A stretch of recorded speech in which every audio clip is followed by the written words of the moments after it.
प्रेरणादायक कहानी। भिखारी से अरबपति। अगर इरादे मजबूत हों तो किस्मत भी घुटने टेक देती है।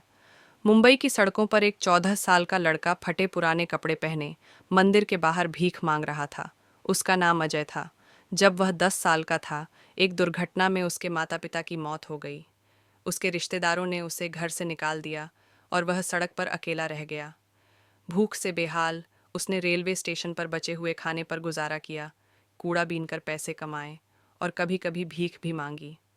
लेकिन एक रात उसने एक अमीर आदमी को चमचमाती कार से उतरते देखा और सोचा, क्या मेरी किस्मत हमेशा ऐसी ही रहेगी?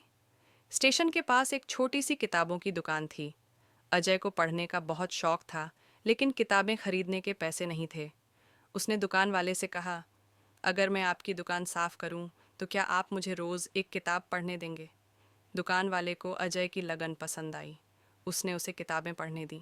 अजय ने बिजनेस, सफलता और पैसे कमाने के तरीकों पर किताबें पढ़नी शुरू की। अजय ने सोचा, अगर लोग चाय पीने के लिए पैसे देते हैं तो मैं भी चाय बेच सकता हूँ। उसने स्टेशन के पास एक चाय का ठेला लगाया। पहले दिन सिर्फ 5 कप चाय बिकी, लेकिन उसने हार नहीं मानी। धीरे धीरे उसकी चाय की क्वालिटी और सर्विस अच्छी होती गई। वह ग्राहकों से उनकी पसंद पूछता, उनके लिए ख़ास चाय बनाता और सबसे अजय स्पेशल टी की पेशकश की।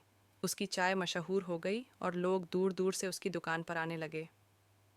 अजय ने अपनी बचत से एक और चाय की दुकान खोली, फिर तीसरी।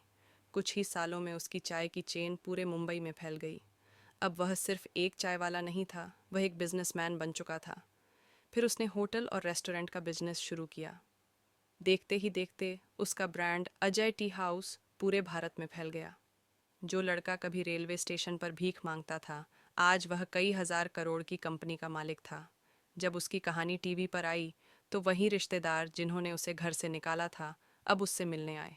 लेकिन अजय मुस्कुराया और कहा, अगर उस दिन आप मुझे घर से न निकालते तो शायद मैं यहाँ तक नहीं पहुँचता। सीख। जिंदगी में कुछ भी असंभव नहीं। बड़ा सोचो, बड़ा करो। मुश्किलें हमें गिराने नहीं, उठाने आती हैं।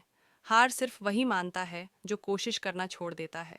अगर आपको ये कहानी पसंद आई तो कमेंट बॉक्स में यस लिखें और ऐसी ही रोमांचक कहानियाँ सुनने के लिए चैनल को लाइक, शेयर और सब्सक्राइब ज़रूर करें।